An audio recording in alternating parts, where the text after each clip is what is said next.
Բարև ձեզ։ 2026 թվականին սպասվող խորհրդարանական ընտրություններին ընդառաջ հոկտեմբերի 6-ին Հայաստանի Հանրապետությունում հերթական հայտարարություն հնչեց։ Հեղինակը Արման Թաթոյանն էր։ Հայտարարեց, որ ակտիվ քաղաքականության մեջ է մտնում։ Նախկին մարդու իրավունքների պաշտպանի հայտարարությունը շատերի համար անսպասելի չէր։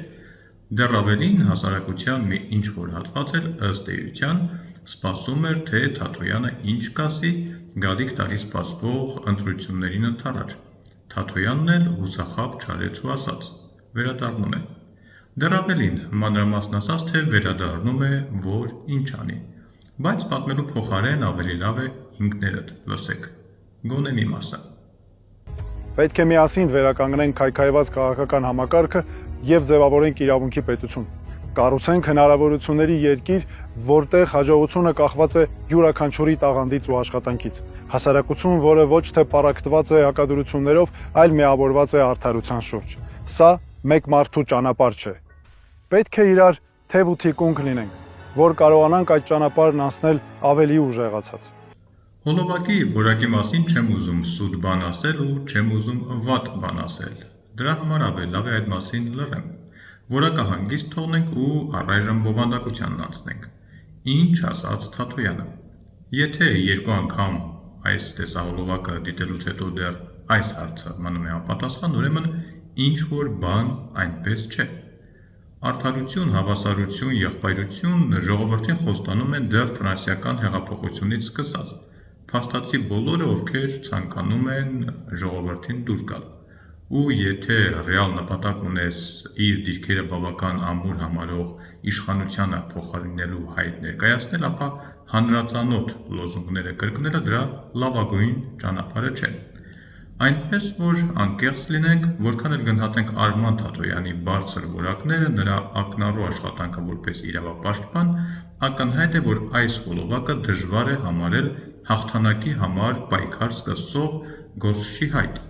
Լավագույն դեպքում կարող ենք ասել, որ պարոն Թաթոյանը տեղեկացրեց հանրությանը,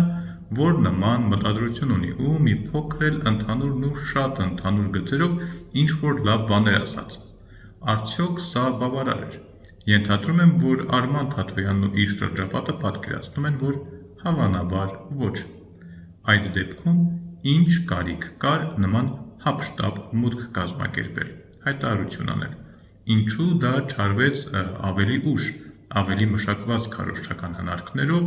ավելի ուժեղ ասելիքով ու որակյալ հոլովակով, որտեղ Թաթոյանը կկարողանար երևալ իր համար շատ ավելի շահեկան դիրքերից, սոլիդ, ինքնավստահ, իրապսեյուն։ Թե չէ իր կարիերայի կարևոր հատվածում աշխարհի մայրաքաղաքներով շրջած գործչին մի տեսակ անբնական էր տեսնել ճանապարհին, իսկ հետո էլ ամայի դաշտերում քայլելիս։ Այնպիսի տպավորություն էր, որ թիմը երեկ ինչ-որ նորություն էր լսել ու կարիք կար հրատապ ինչ-որ բան նկարել։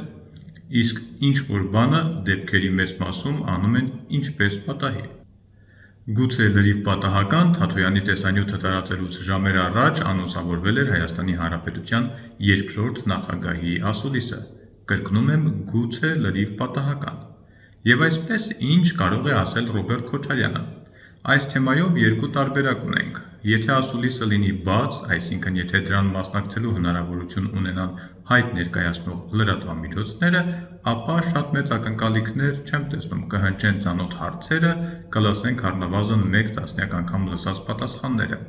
Բայց եթե ասուլիսը արվում է նեղ շրջանակի համար, այսինքն եթե մասնակցում են միայն մի քանի լրատվամիջոցներ,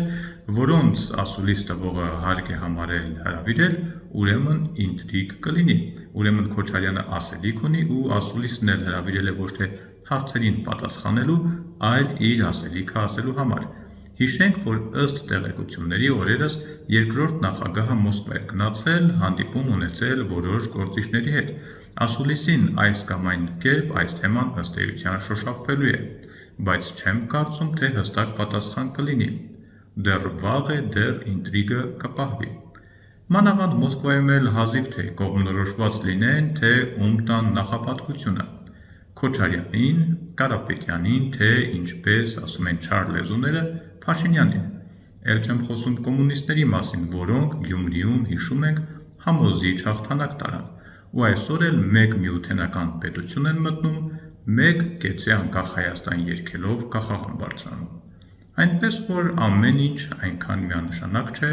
ու առաջիկա ամիսներին հաստատ չենք ձանձրանա։ Իսկ մինչ այդ սպասենք Ռոբերտ Քոչարյանի ասուլիսին, հաջորդ հանդիպմանը կարծում եմ կանդրադառնանք այդ ասուլիսի առնվազն որոշ դրվագների։ Մինչ հանդիպում։